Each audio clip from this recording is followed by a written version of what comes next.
Je m'aime comme je suis. L'enfant est un être en plein développement qui a tout à apprendre. Dès ses premières années, telle une fleur qui a besoin de lumière et d'eau pour s'épanouir, il va avoir besoin de se sentir aimé, valable et capable. C'est cette estime de soi qui lui permettra de grandir le plus sereinement possible. Ça se caractérise par le fait que l'enfant a confiance en lui, en ses capacités et puis en ce qu'il y a autour de lui aussi. Je crois que ça repose sur de la sécurité, sécurité en famille, à l'école et dans son environnement. L'estime de soi, c'est primordial dans la vie. C'est quelque chose qui nous permet d'avancer et de surtout pouvoir compter sur soi et pas forcément dépendre des autres en permanence. On se sent plus libre, on fait des choix qui nous sont propres et puis on se sent plus sur un pied d'égalité avec les autres. Bien que chaque enfant soit unique et qu'il ait une personnalité qui lui soit propre, certains comportements peuvent être révélateurs de l'estime qu'il se porte. C'est par exemple la capacité à grimper sur les jeux. À certains moments, ma petite fille hésitait. Elle a grandi, elle a vu sa grande sœur faire.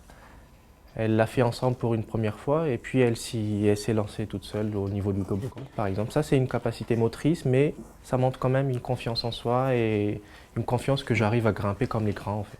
À l'inverse, un enfant qui serait incapable de jouer sans un adulte, qui aurait tendance à prendre des décisions démesurées ou qui se mettrait en retrait, de même qu'un rapport conflictuel avec la nourriture ou le sommeil. Ce sont autant d'indicateurs auxquels on peut être attentif. Elle avait des grosses crises de colère, tous les jours, tous les jours. Et puis c'était pas sa nature. Je crois que c'est aussi son changement de nature, c'est-à-dire qu'elle n'était pas comme ça de nature. C'était une petite fille très vivante, très joyeuse. En fait, tout le temps, il me le dit. Il me dit que je suis nulle, que j'arriverai pas. L'autre, il est plus intelligent que moi. Et bien, depuis là, il n'est pas bien. Et normalement, il est propre là. Il a des problèmes de propreté la nuit. Porter attention à ce qu'il s'accepte comme il est et qu'il ait conscience de sa valeur personnelle, avec ses forces et ses faiblesses, fait partie de notre rôle de parent. Au travers du quotidien, en répondant aux besoins de l'enfant d'une manière adaptée ou en formulant des règles de manière positive, nous allons l'aider à développer ses facultés et ses perceptions, et ce, dès son plus jeune âge. Participer à la construction de cette bonne estime de lui-même, c'est lui donner une clé, non pas pour être parfait, mais pour être heureux. Quand il est content, il nous amène un dessin. Même si on ne comprend pas tout à fait ce que c'est, on lui demande ce que c'est, de nous expliquer. Je la laisse essayer, je lui dis est-ce que tu veux essayer de t'habiller toute seule, est-ce que tu veux faire ci, ça.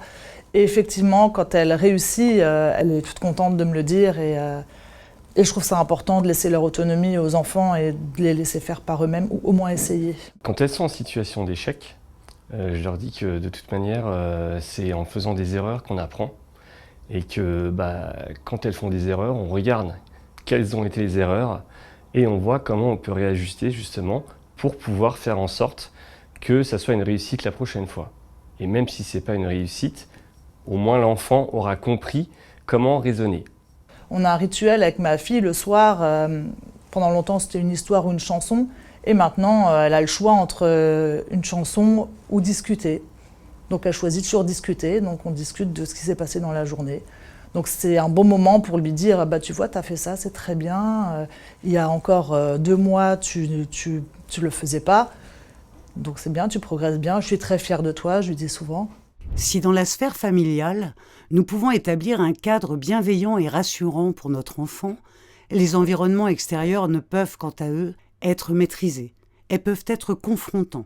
Ça a été très difficile au début puisqu'on se retrouve avec un enfant de 5 ans, donc encore pour nous bébé, et qu'on veut protéger, qu'on souhaite protéger le plus possible.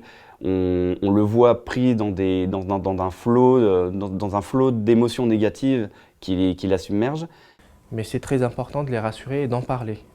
Parler des choses qui ne se sont pas bien passées, c'est très important pour dire que c'est normal, ça arrive et que la prochaine fois, voilà comment tu peux réagir et lui expliquer que tu peux aller voir la maîtresse ou les animatrices. J'essaie de lui donner les réponses en lui disant que ce n'est pas forcément les bonnes, mais que voilà, elle prend ce qu'il y a à prendre Et puis après, elle voit et si ça va pas, on en rediscute. Influencée par nos expériences de vie, bonnes ou mauvaises, l'estime de soi va évoluer au fil du temps. Si avoir des racines solides dès l'enfance est une chance, tout ne repose pas entièrement sur notre responsabilité de parents. L'estime de soi s'acquiert aussi avec les années. Le problème quand on est parent, c'est qu'on est inquiet de tout, en fait. On est inquiet de ce que l'enfant peut vivre au quotidien et puis dans son futur. Et en fait, finalement, oui, je crois qu'il faut pouvoir mettre de côté cette inquiétude folle qui est naturelle chez le parent. Mais il faut aussi avoir une espèce de confiance folle dans le fait que tout va bien aller, quoi. Et je crois que les enfants ont besoin qu'on trace devant eux en imagination quelque chose qui va bien aller. Et c'est peut-être ça le plus difficile.